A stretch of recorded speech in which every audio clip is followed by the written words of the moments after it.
we'll go ahead and get started. I think we've got many people who've been getting here for a while. Thanks to John for putting this on, all the folks here at Fin and Feather.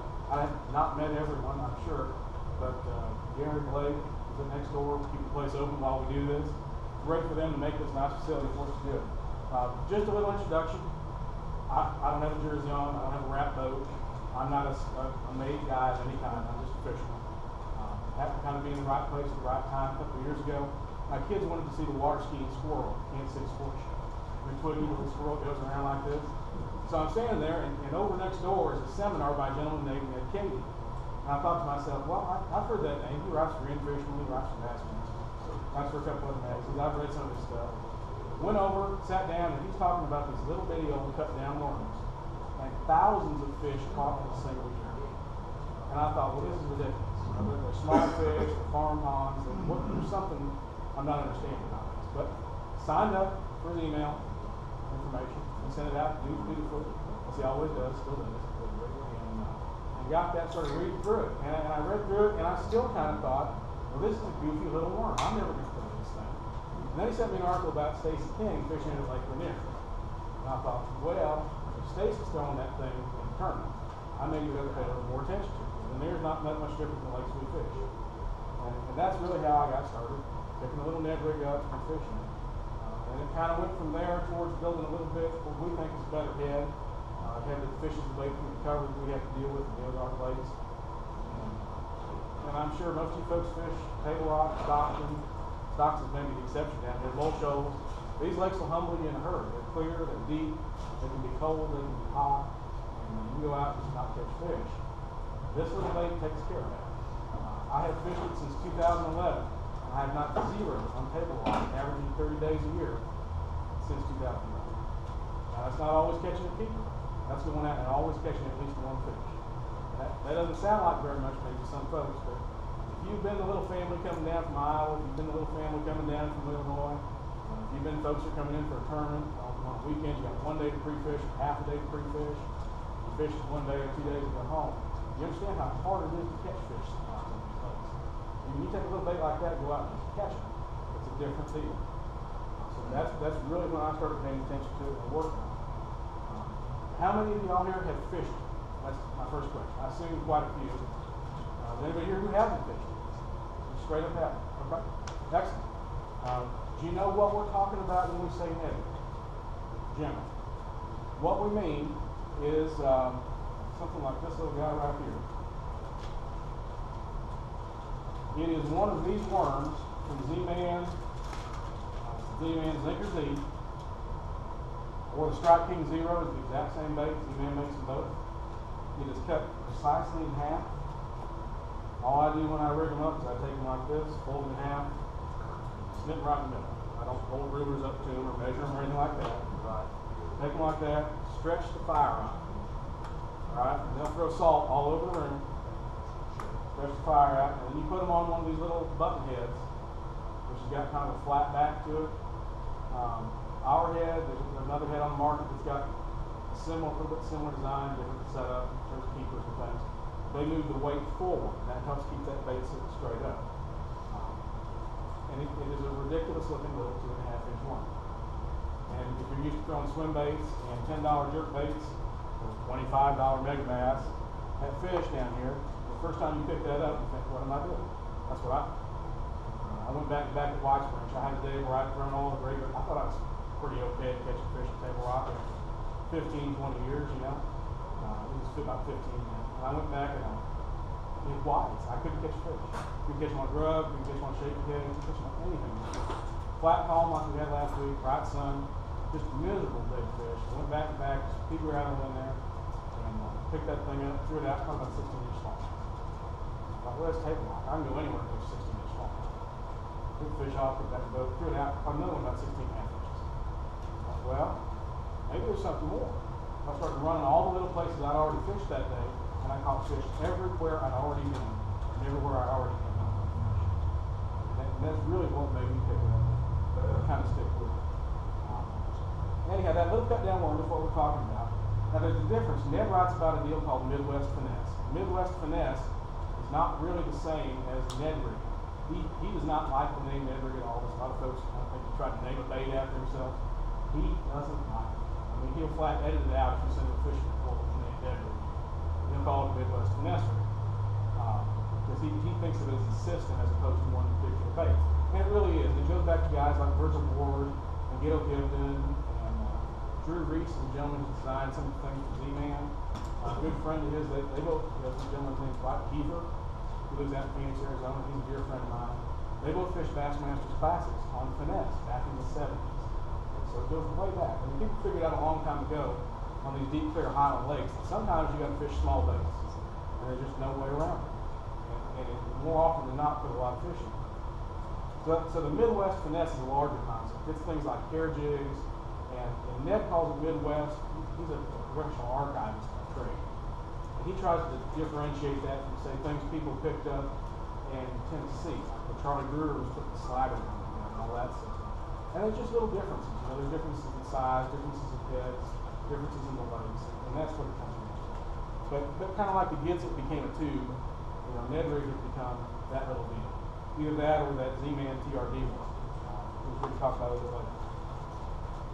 Gear and rigging, everybody wants to talk about gear, I assume. We got a rod going around back there. That's a new Lew's SG laser.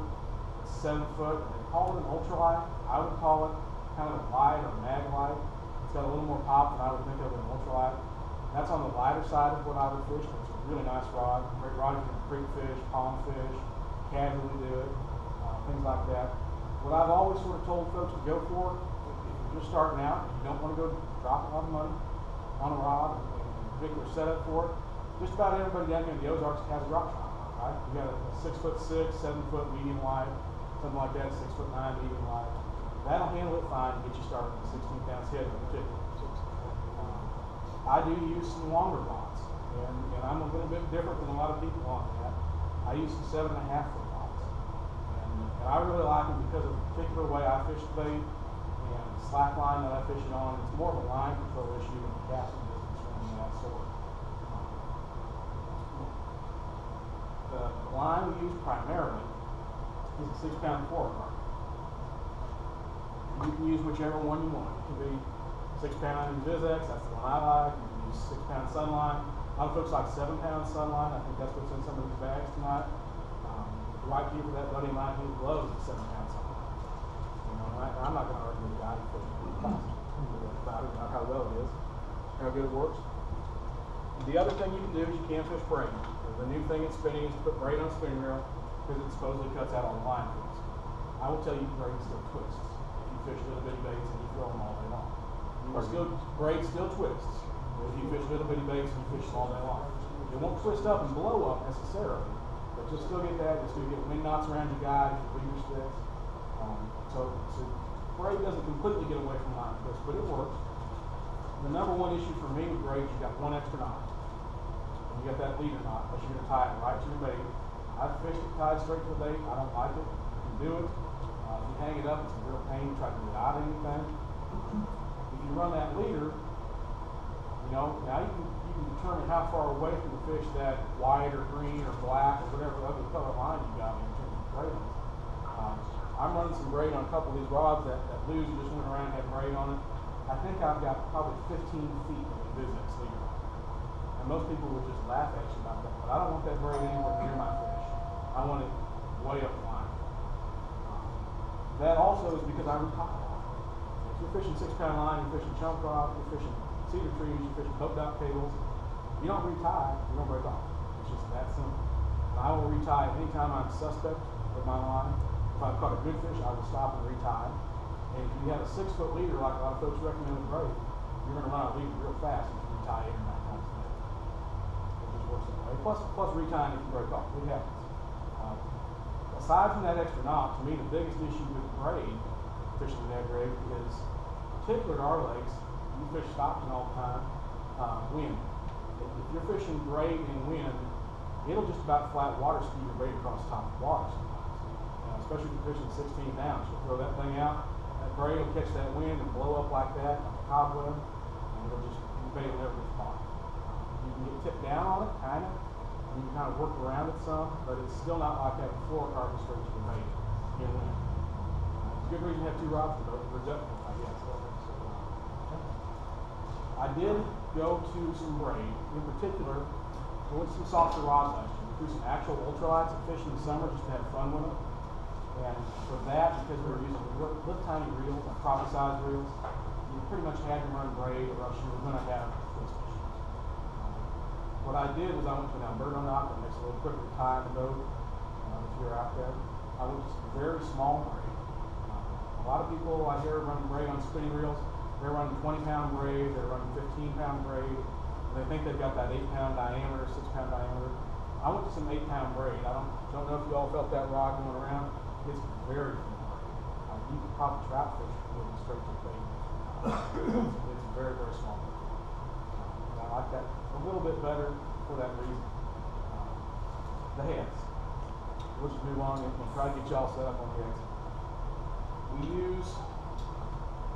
Ned uses a head called Gopher. And it's a head that if you don't live in Minnesota, you just can't find. They use it up there, and they use it for jig worming, in particular, fishing grass lines for largemouth for the most part. Places like Minnetonka, Minneapolis, places of that sort. They throw that little jig worm combo. It's like a 4-inch curltail worm they stick on the back. And a long time ago, the guys up there found out that head comes from grass. So that's where the head came from. He's an in-fisherman guy. What did you call it? It's a gopher. Gopher? Gopher was the original manufacturer of that. The gopher has a bar that comes back down the shank of the hook. There are a couple other heads that have a lead bar that come down the shank. That does a couple things with it. It makes it really hard to push that Z-Man bait up on top of that lead shank, that lead bar. It just doesn't like to go up there. If you guys have tried to put any of this stuff on a worm hook or a shaky head, it'll spit a spring lock right back there at you. It just doesn't like to be rigged that way. There's some workarounds for that. So we started making them just without anything. Makes it nice. I don't know. Try to see it like that. There's nothing on the back of our head. It's just a head with a flat back. All the weight's pushed to the front, and it's got a 2X heavy mustad needle point hook. That's a little heavier hook than most people put in them, but it holds fish, it catches fish. It holds up. I put some Yamakatsu hooks in them. I love Yamakatsu hooks. I consider myself a hook snob. Yamakatsus and a little 114 that we put in it didn't hold up at all. They would bend out. We went up to the 604 Yamakatsu, and in fact, as recently as last year, we were still making some of the 604 Yamakatsu, which is what they consider a heavy wire. But points of them. You'll catch 20 fish, especially smallmouth, and after setting through that hard roof of their mouth, your jig's done. And it doesn't matter if they're 12-inch fish or 15-inch fish or 3-pound fish, you should cut it off with your jig on, or you're going to miss fish. There's just no way to touch up that needle point. The needle point's so good that you can do it. The mustad's a little less sharp, but it actually hooks fish better. This year, for the first time since I started making them, I poured all my own heads in mustad. And I poured something like 600 heads over the winter just for me, bringing down for April and that summer. And it holds up. It doesn't corrode. Yamakatsus, if you leave them in your box, you leave the rig a couple nights, get them wet, you'll start to see some rust on them. So that's kind of why we went with that mustad. It's just a beefier, good fisherman's hook. It's a little cheaper, but it works out. It's a great little head. Moving that weight up to the front also really 100%, I'll pass this around so y'all can see it, makes that worm stand up. And ours isn't the only one that does that, but a jig that you want, if you can see it at all, we'll send it around. You can shake that worm. It's like the old Weeble toy. The Weeble wobbles, but it won't fall down. You can do anything you want to. If it's on a rough bottom, uneven bottom, flat bottom, that one's going to stand straight up with that fish and it's going to sit there and just do this. And the fish cannot stand that. So that's really what having that weight show forward did. It changes the balance too. The fish is better on the bottom. A head that's got some of that barb coming back will fish maybe a little better if you're going to swim it. You can swim a lot. And up where we're at, Kansas City, Ned, in that area, some of those guys are swimming a lot in the summer. They're fishing grass. They're fishing 3 or 4 feet deep, and they're fishing, milfoil, lily pads, whatever kind of grass you can find, whatever has to be on a little lake to fish. The next big part of it is the size of the head. And we fish, I I fish primarily at 1/16 for starters, and then I will go to the 1/8. The 1/16 to me is the bread and butter of this whole deal. It's the head that kind of does the most things. You can fish it from a foot out to about 20 feet. You get a 16-ounce head in 20 feet of water. It's taking some time to get there. And it's touchy when it gets there. The 8 for sure grows a little better. The 8, the problem with it is the guys want to feel it a little bit more. We'll kind of talk about that later, what you should feel or not. But they do work. I've made some 3/16-ounce heads for people, and they fish like a brick. They just don't fish well at all. We got some guys back east who fish current, and they haven't had big heads. But it really doesn't work well for our Ozark guys. The 1/8, the one thing about it is if you get on a good crawdad bite, and I don't know if anybody's been on a good crawdad bite. If you are, raise your hands. I haven't seen one all year. I've caught about 3 fish out of several hundred that have a crawdad in them. And I don't know if that high water this spring got the cross socket timed off or what happened to us, but we've been on a shad bite, we've been on a perch bite, but not that little bitty crawdad bite. That 8, when you leave it right on the bottom, it's just so much like those little 1.5 inch craws, but it really fishes well. The bait is critically important to it. Have you all fished it with the Z-Man? I hope. If you haven't, you're missing out. And I did the Senko dance with it, and the Dinger dance, whatever other dance you want to call it, where when you first find out about it, you want to go say, I've got a whole bag full of Brand X stick ones. And I'm going to cut them in half. My gosh, I bought 500 of them in green pumpkin. I'm going to use them up. Well, it's a dead stick. It lays on the bottom and does this. It does nothing compared to that. And you just, once you get your head around that, start using it with one more fish, it softens up. The one worm that doesn't soften up is the TRD. And that's the one that's sort of pre-cut to the right length and pre-made to the right length by Z-Man. They did that by design. They were trying to duplicate the softer feel of the baits we have in the fish. And I don't know that they quite got it. Now, it does some things the others don't. It has different buoyancy. It doesn't have salt. It'll float differently. You put it on a lighter head and you get it to float differently through the water. Times that's an advantage, times it's not. I haven't seen it really be a key deal as far as doing it. There's a fish bait. We'll just send that around the room. I took that one off and out of the box today. You can see how much they soften up if you haven't fished them.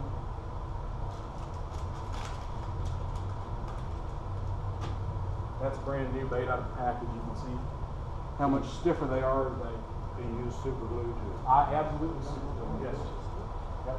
I super glue just almost everything I fish. So that little bait will soften up. The older ones are way better. I mean, the more you fish them, the more beat up they are. You just keep gluing them back together, gluing them back on, and keep going at them until they absolutely fall off or break off. You don't ever replace one unless you have to. What color is this color? That color is called the Deal. That's a new the Deal, and it's a goofy name for it. It's a new shad color they've got out this year. I have thrown shad colors at our fish since 2011. I have never caught a fish with table rock and shad until this year. I would get on banks that had shad flipping and flopping and flapping and getting chased, fish blowing them up, and I'd throw shad colors like pearl at them or a clear icy kind of color. The Z-Man made, I couldn't catch fish. I'd throw a green pumpkin or a PBJ in there, I'd catch it. Just boom. I don't know what it was, I don't know what the difference is in this color, but they eat this one up. It's a really good new color. They make it some swim baits too, some things like that. So that's the basic thing. And I guess the next part that I always try to get over to folks, and I hope everybody can hear me in the back. I've got a little bitty voice. It becomes great when I yell at people on a football field, but if I'm talking in a room, I have to kind of shout at the end of it. A lot of folks are thinking about this bait as a rig. It's a bait. It's like a water pop. It's a football jig. It's a whatever. It's a bait. We think about it as a concept. And by we, I'm talking about the folks who do it a lot. I fish this thing, gosh, 80% might be low at the time I fish. I fished down here 16 or 17 days in April. I've been down here since the 5th. We fished every day except today. Right?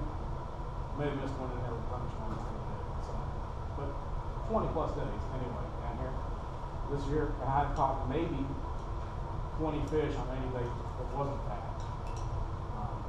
Partly a testament to how good it is, and how good it is when fishing's not good. It's not fantastic right now. You can catch it, but it's okay. But it's what it is it's a system. It's a system that requires a change in your mindset.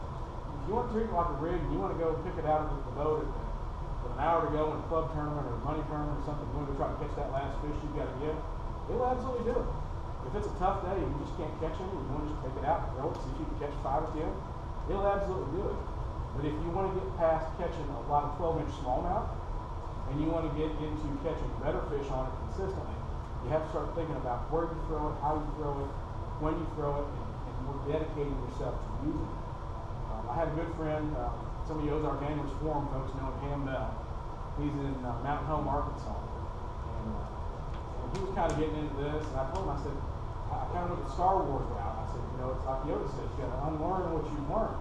And it's really true. We're taught from Bassmaster. We're taught from KVD. We're taught from the Bass Pros TV show. We're taught from everything we watch, FLW coverage. Every magazine you pick up, you have to eliminate water. You have to cover water. You have to find active fish, or you're wasting time. And if you fish this little bait, I'm going to tell you that's just not the case. It just doesn't work that way. How many fish the question is, how many fish in Table Rock right now do you think are truly active and actively feeding? There are some. There's some feeding deep. There's some feeding shallow. I think most of those fish are active. I'll guarantee you they're not. The premise of this is that you can catch those inactive fish by not attacking the bait. And it really starts with the idea that there are always fish shallow. And of course, we all like to fish shallow. Nobody wants, other than a few really whacked out folks, I kind of like fishing deep once in a while with a spoon. So I'll put myself in that category a little bit. But most folks don't like to fish deep, deeper than say 35 feet. You don't have to. And sometimes you have to. But the idea is, and this really blew me away at the beginning, the idea is there are always fish from the bank to about 10 feet. 10 feet is about as deep as Ned ever fishes. He won't fish deeper generally by design. He's concerned about baritone and also conditions of the fish. Now in our lakes, sometimes shallow is a little bit sketchy in terms of that definition. Shallow might be 15 feet, it might be 25 feet. Especially as you get into summer, you get into winter. But there are always fish shallower than a lot of folks are fishing. I fish down here all the time in April, and I'll be up with a boat in 10 feet of water throwing at rocks, bare rocks. And I have guys from tournaments lined up fishing the shaky head bank behind me. Because they're fishing that 15, 25 with the boat sitting at 30. Fish aren't there. Or there's fish there that won't eat. But I'm up there catching fish in shallow stuff because it's just a different concept. And it holds true. Some of the initial emails I got from Ned when I started doing this, way back when I looked at this goofy little worm I was never going to throw, were about guys catching 7 and 8 pound fish in 38-degree water in 10 feet of water. And I thought, this is ridiculous. How do you do this? Well, it can be done. We had a gentleman from Ozark Anglers who caught one about